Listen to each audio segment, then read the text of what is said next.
Բարև ձեզ սիրելի աշտարակցիներ, ճիշտն ասած ես այս ֆորմատով լավ հռետոր չեմ իմ գործընկերների պես, Վարդևանյան Արամի ականջականջ։ Ես ուզում եմ խոսել այսօր մի թեմայի մասին, որը շատ ակտուալ է։ Մեր ղեկավարը, ինչպես հիշում եք, անդրադարձավ փոքրիկ խմբակի ղեկավարին իր պահվածքի համար անվանելով ու միտքը հետևյալն էր, որ վազվզում է մի խելագար։ Այդ իսկ պատճառով չեմ ցանկանում նրան անդրադառնալ, լիովին համաձայն եմ Սամվել Կարապետյանի տված բնորոշմանը, բայց այնտեղ կան մարդիկ, որոնք ոտի տակ են ընկնում բառից բուն իմաստով եւ այսպես փորձում են խառնվել մեծերի խոսակցություններին, իրենք շատ լավ հասկանում են ում մասին է խոսքը, մեկն էլ կար ասում էր ինչի չեն զոհվել Գերդաստանին, գիտեք, մեր հայկական ընտանիքներում կա մի ավանդույթ, ում այդ պրոբլեմ ունես, ընտանիքին չպետք է կպնես, գիտենք, չէ՞ դա բոլորս։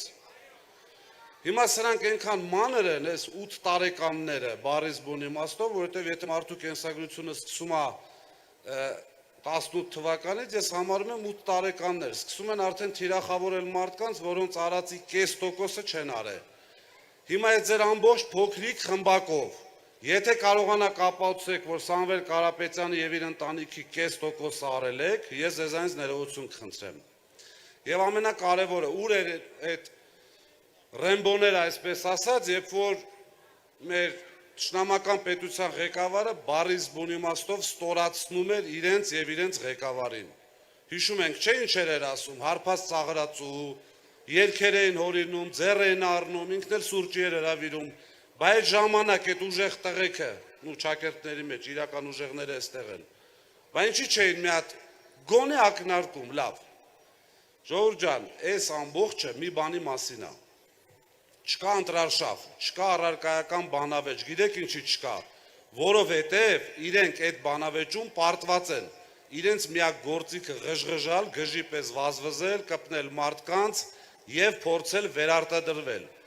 որի արդյունքում ընդամենը լինելու է թուրքական Հայաստան, այսպես ասած։ Մի խոսքով, խնդրանքս հորդորս հետևյալն է, որ բոլորը պետք է գնան ընտրատեղամաս։ Ընտրատեղամաս չգնալը նշանակում է բերել 300,000 ադրբեջանցի Հայաստանի Հանրապետություն։ Եվ հետո ամենակարևորը, մենք բոլորս այսօր եթե չէ, պատասխան ենք տալու մեր երեխաների, մեր թոռների առաջ, չլինի այնպես, որ չկարողանանք նայել մեր երեխաների աչքերին։ Եվ ավարտելով խոսքս, ձեզ կարող եմ երաշխավորել մի բան, ինչ որ խոսք է տալիս մեր թիմը Սամվել Կարապետյանի գլխավորությամբ, հավատացած եղեք, դա բոլորիս պատվի հարցն է և դա կատարվելու է։